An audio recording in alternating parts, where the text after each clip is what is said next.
চাঁদের আলোয় ভেজা এক নিস্তব্ধ গ্রাম। আলম, একজন তরুণ যার বুকের ভেতর জমে আছে অদম্য আকাঙ্ক্ষা। আর সাবা, শৈশবের আপন কিন্তু চোখের দৃষ্টিতে লুকিয়ে থাকা এক গোপন টান। যা হওয়া উচিত নয় তাই ধীরে ধীরে হয়ে ওঠে অপ্রতিরোধ্য।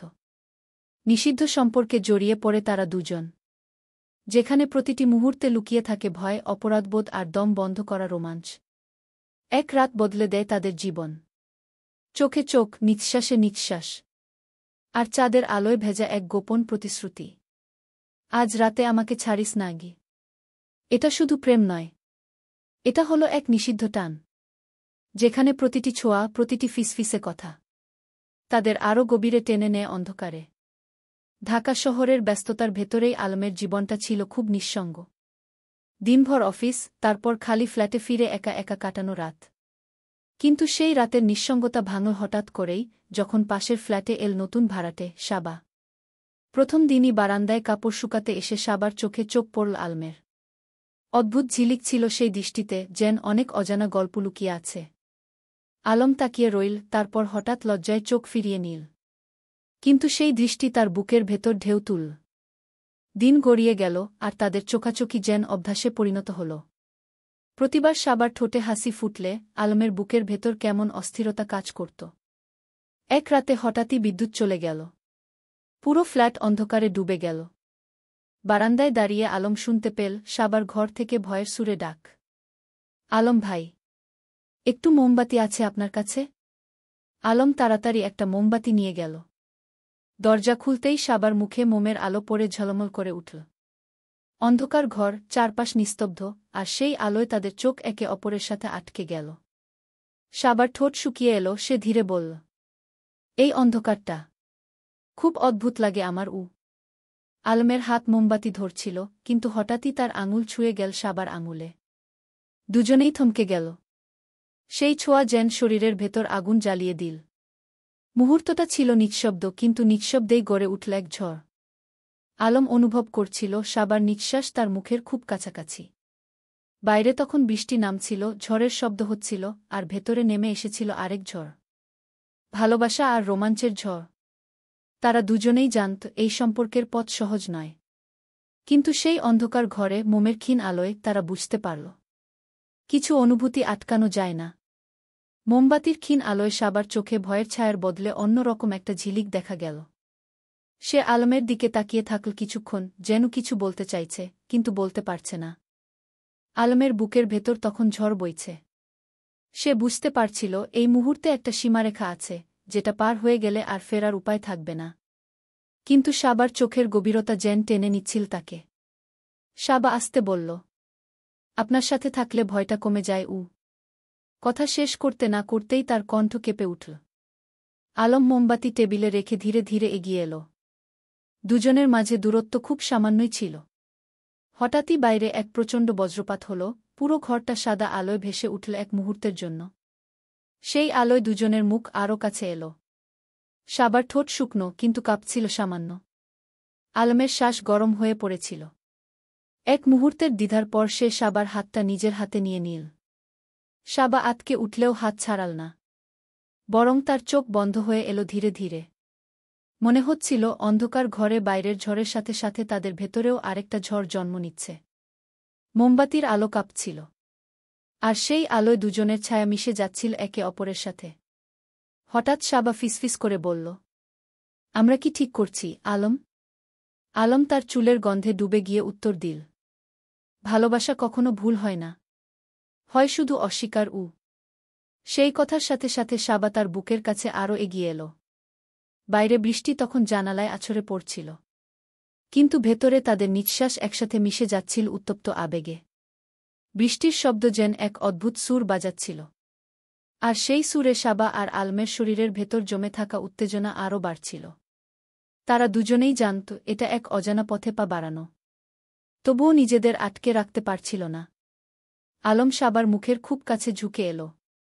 তার গরম নিঃশ্বাস সাবার ঠোঁটে ছুঁয়ে যাচ্ছিল। সাবা চোখ বন্ধ করে ফিসফিস করে বলল, আমার মনে হচ্ছে আমি স্বপ্ন দেখছি। আলম মৃদু হাসল, যদি স্বপ্ন হয়েও আমি চাই না কখনো শেষ হোক। সেই মুহূর্তে সাবার কাপা ঠোঁট আলমের ঠোঁটে স্পর্শ করল। এক মুহূর্তের জন্য সময় থমকে গেল। বাইরের বজ্রপাত আর বৃষ্টির শব্দ যেন মিলিয়ে গেল। শুধু দুজনের নিঃশ্বাস আর বুকের ভেতরের ধুকপুকানি শোনা যাচ্ছিল। সাবা প্রথমে দ্বিধায় ছিল, কিন্তু আলমের শক্ত আলিঙ্গনে তার সমস্ত ভয় গলে গেল। মোমবাতির আলো কাঁপছিল। দুজনের ছায়া দেয়ালে মিলেমিশে যাচ্ছিল একাকার হয়ে। ঠিক তখনই হঠাৎ বিদ্যুৎ ফিরে এল। পুরো ঘর আলোয় ভরে গেল। দুজনেই চমকে উঠে একে অপরের দিকে তাকাল। তাদের ঠোঁট এখনও একে অপরের কাছে, চোখে চোখ আটকানো। কিন্তু এখন তারা জানত, এই আলোয়, এই সত্যি মুহূর্তে আর লুকোনো যাবে না।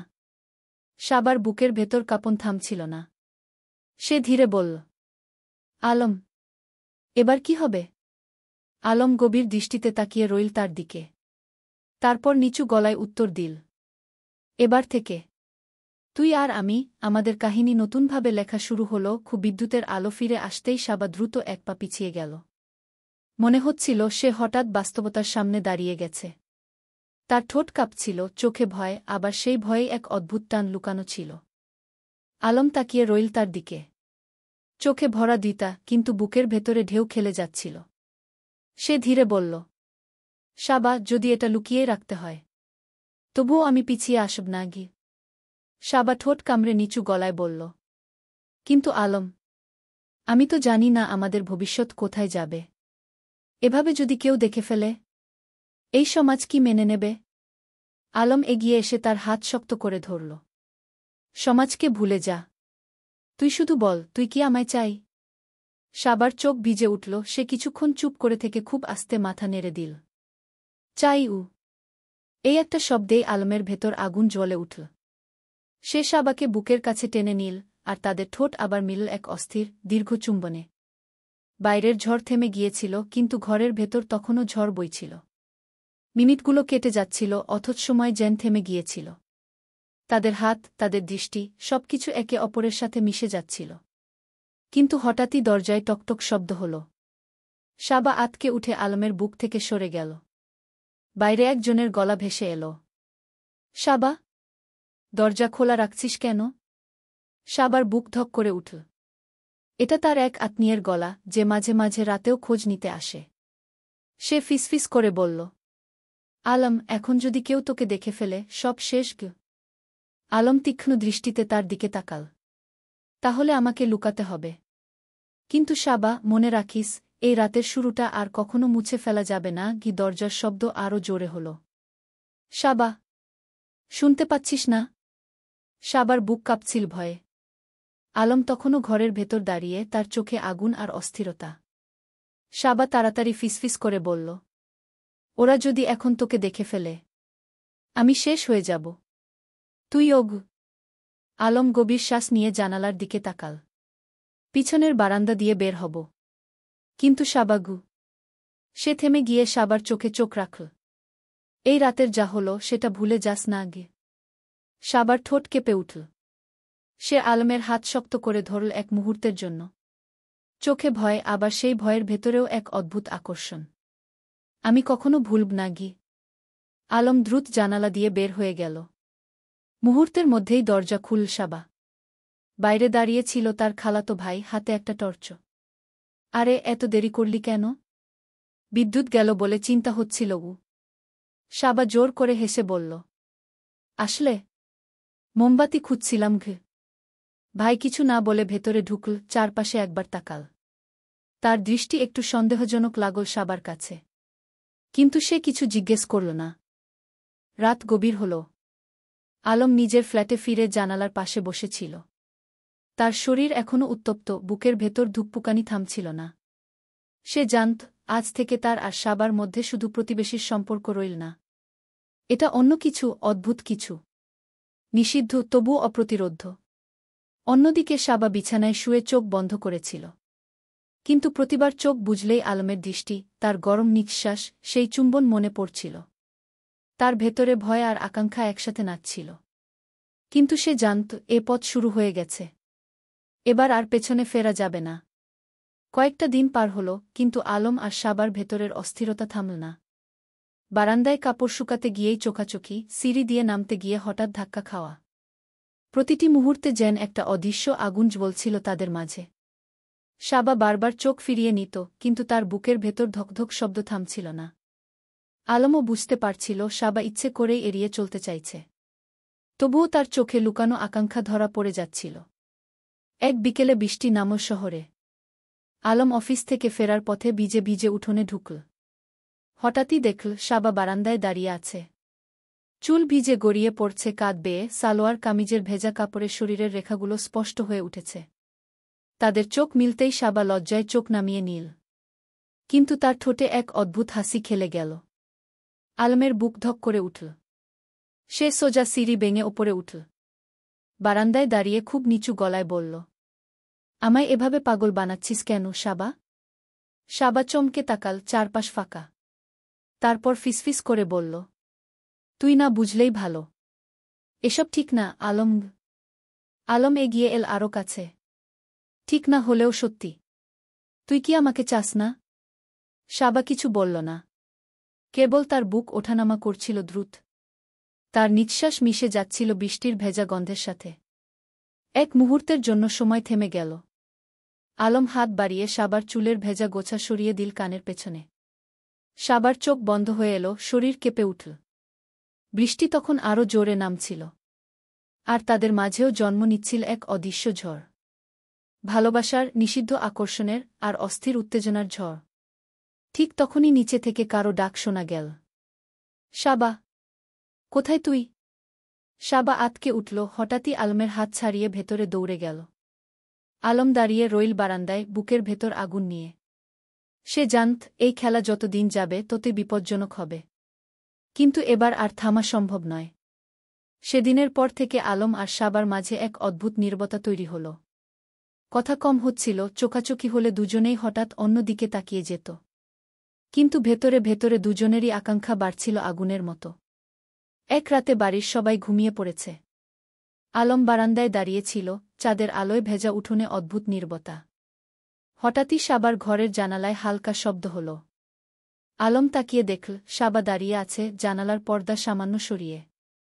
তাদের চোখ আটকে গেল কয়েক সেকেন্ডের জন্য। তারপর সাবা খুব ধীরে ইশারা করল ভেতরে আসতে। আলমের বুক কেঁপে উঠল। চুপিসারে সিঁড়ি বেয়ে উপরে উঠল, তারপর সাবার দরজা ঠেলে ঢুকল। ঘর অন্ধকার, শুধু জানালা দিয়ে চাঁদের আলো এসে পড়েছে বিছানায়। সাবা দাঁড়িয়ে ছিল দেয়ালের পাশে, হাত কাঁপছিল হালকা। সে ফিসফিস করে বলল, আলম, এটা ভুল হচ্ছে গি। আলম এগিয়ে গিয়ে খুব কাছে দাঁড়াল। তার কণ্ঠ ভারী হয়ে উঠল, ভুল হলেও আমি আর পারছি না গি। এক মুহূর্তে নিঃশ্বাসগুলো মিশে গেল। সাবার চোখ ভিজে উঠল, কিন্তু সে আর দূরে সরে গেল না, বরং নিজেই আলমের দিকে ঝুঁকে পড়ল। হঠাৎ বাইরে থেকে কুকুরের ডাকে দুজনেই চমকে উঠল। কিন্তু ভেতরের উত্তেজনা তখন এমন জায়গায় পৌঁছে গেছে যে থামানো আর সম্ভব নয়। আলম সাবার হাত ধরে বিছানার ধারে বসাল। তারপর মুখের খুব কাছে এনে বলল, আজ যদি থামাই তবে আর কোনোদিন থামাতে পারব না গি। সাবা চোখ বন্ধ করল, কণ্ঠ কাঁপল, তাহলে থামাস না গি। চাঁদের আলোয় সেই ঘর যেন এক নিষিদ্ধ স্বপ্নে ভরে উঠল। তাদের প্রথম গোপন রাত শুরু হয়ে গেল, যেখানে ভালোবাসার চেয়ে বেশি ছিল নিষিদ্ধ রোমাঞ্চ আর দম বন্ধ করা আকাঙ্ক্ষা। ঘরে যেন চারপাশ নিস্তব্ধ হয়ে গেছে, শুধু দুজনের শ্বাসের শব্দ ভেসে আসছে। আলম সাবার খুব কাছে বসে আছে, তাদের হাত জড়িয়ে আছে এত শক্ত করে যেন ছেড়ে দিলে সবকিছু ভেঙে যাবে। চাঁদের আলোয় সাবার চোখ দুটো অদ্ভুতভাবে চকচক করছিল। তার ঠোঁট কাঁপছিল, বুক উঠানামা করছিল উত্তেজনায়। সে খুব আস্তে বলল, আলম, যদি কেউ জেনে ফেলে? আলম তার মুখের খুব কাছে এসে ফিসফিস করল, এ মুহূর্তটা শুধু আমাদের, আর কেউ নেই গু। সাবার গা দিয়ে হালকা শিহরণ বয়ে গেল। আলম তার মুখে হাত রাখল, আঙুলের ছোঁয়ায় যেন বিদ্যুৎ খেলে গেল তার শরীরে। তারপর ধীরে ধীরে তাদের ঠোঁট মিল, প্রথমে কাঁপতে কাঁপতে, তারপর ক্রমশ গভীর হয়ে উঠল সেই চুম্বন। সাবা প্রথমে লজ্জায় চোখ বন্ধ করে রেখেছিল, তারপর আলমকে আঁকড়ে ধরল নিজের সমস্ত শক্তি দিয়ে। ঘরের ভেতর বাতাস যেন ভারী হয়ে গেল, তাদের নিঃশ্বাসের শব্দ ছড়িয়ে পড়ল চারদিকে। বাইরে দূরে কুকুর ডাকছিল, বাতাসে গাছের পাতা দুলছিল, কিন্তু ঘরের ভেতরে দুজনের পৃথিবী তখন থমকে গেছে। সাবা আলমের কানে মুখ নিয়ে খুব আস্তে বলল, আজ রাতে আমাকে ছাড়িস না গি। আলমের বুক ধকধক করতে লাগল, সে আর নিজের ভেতরের তীব্র আকাঙ্ক্ষা ধরে রাখতে পারছিল না। তার হাত সাবার কাঁধ থেকে নেমে এলো পিঠে, তারপর আরও গভীরে। সাবা তার গা এলিয়ে দিল, ঠোঁট কাঁপছিল, চোখের কোণে অশ্রু জমে উঠছিল, কিন্তু তাতে ছিল না কোনো দুঃখ, ছিল নিঃশ্বাস কাঁপানো আনন্দ আর ভয় মেশানো একরকম উত্তেজনা। সেই রাতে দুজন যেন নিজেদের ভেতরের সমস্ত বাধা ভেঙে দিল। তাদের প্রথম গোপন রাত হয়ে উঠল এমন এক অভিজ্ঞতা যা তারা কোনোদিন ভুলতে পারবে না।